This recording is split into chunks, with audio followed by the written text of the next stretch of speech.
सोचिए, क्या हो जब मॉडर्न साइंस जवाब देना बंद कर दे, जब एक परिवार को अपनी ही बेटी को बचाने के लिए एक अनदेखी डरावनी दुनिया का सामना करना पड़े। आज हम एक ऐसी ही कहानी में उतर रहे हैं जो कब्जे, विश्वास और एक ऐसे धोखे के बारे में है जो शायद किसी भी भूत प्रेत से ज्यादा खौफनाक है।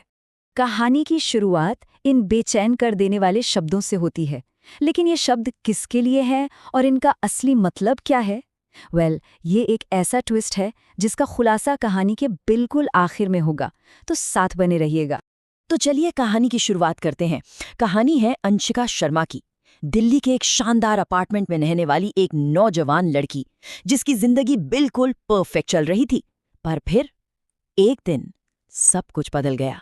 जरा सोचकर देखिए कि कोई अपना आपकी आंखों के सामने मुरझा रहा हो। सिर्फ 1 महीने के अंदर अंशिका की पूरी दुनिया ही पलट गई।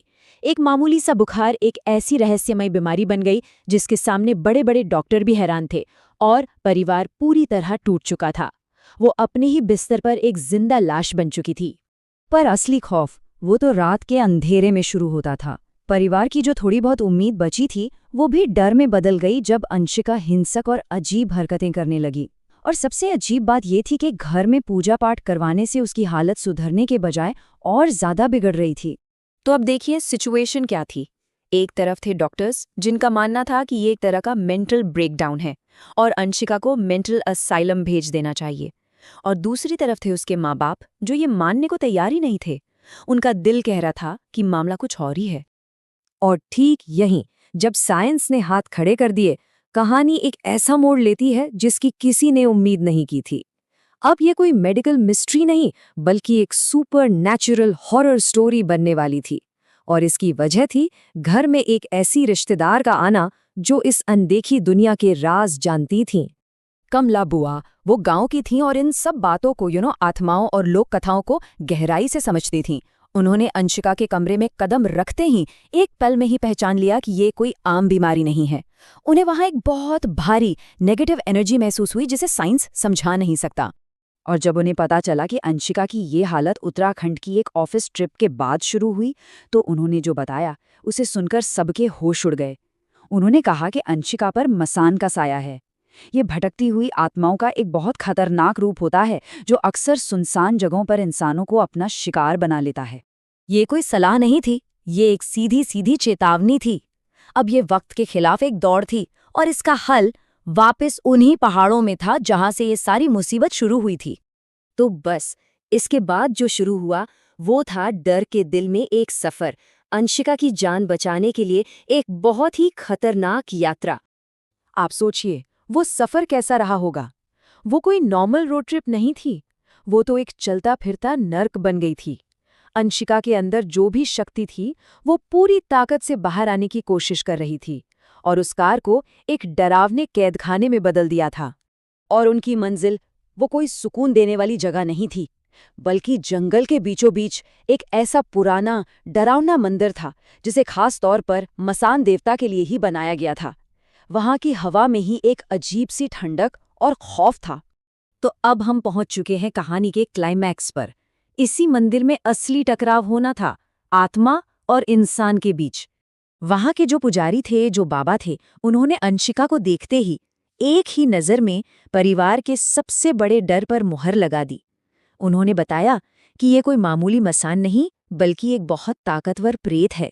पर ये लड़ाई इतनी सीधी नहीं थी। बाबा ने जो शुरुआती पूजा पाठ किया वो सब फेल हो गया। वो जो भी शक्ति थी वो बाबा का मजाक उड़ा रही थी और साफ कह रही थी कि वो अंशिका को लेकर ही जाएगी। अब मंत्रों से काम नहीं चलने वाला था, अब एक भयानक सौदेबाजी होनी थी। और जब सारे मंत्र, सारी पूजा फेल हो गई तो सिर्फ एक ही रास्ता बचा, एक बहुत ही पुराना और खौफनाक रास्ता, खून का बलिदान। अंशिका की आज़ादी की कीमत थी एक बड़े बकरे की बलि और साथ में कच्चा मांस और शराब का चढ़ावा।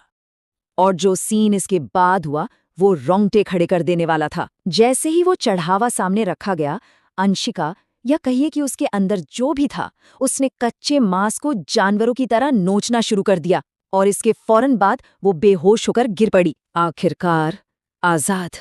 तो अंशिका उस अलौकिक शक्ति से तो बच गई, लेकिन कहानी यहाँ खत्म नहीं होती, क्योंकि उसकी तकलीफ का असली कारण कोई भूत प्रेत नहीं, बल्कि एक इंसान था।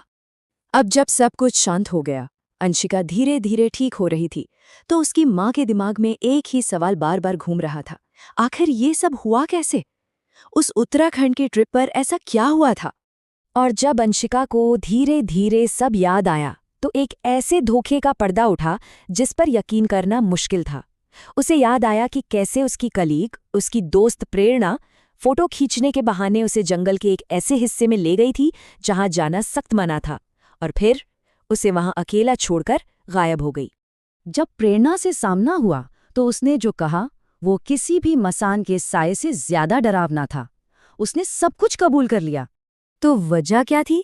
सिर्फ जलन। प्रोफेशनल जेलसी, पर्सनल जेलसी, एक ऐसी नफरत जो प्रेरणा के अंदर पलती रही, और उसने इस पुरानी लोक कथा का इस्तेमाल एक हथियार की तरह किया। उसने जानबूझकर अंशिका को उस जंगल में मरने के लिए छोड़ दिया था।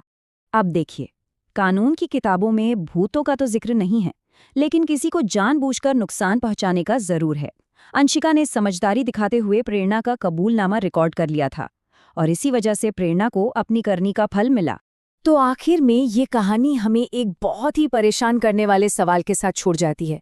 मसान तो एक बाहरी ताकत थी, एक आत्मा, पर असली जहर, असली बुराई तो एक इंसान के दिल से निकली। तो क्या ये कहना गलत होगा कि असली राक्षस हमारे बाहर नहीं, हमारे अंदर ही बसते हैं?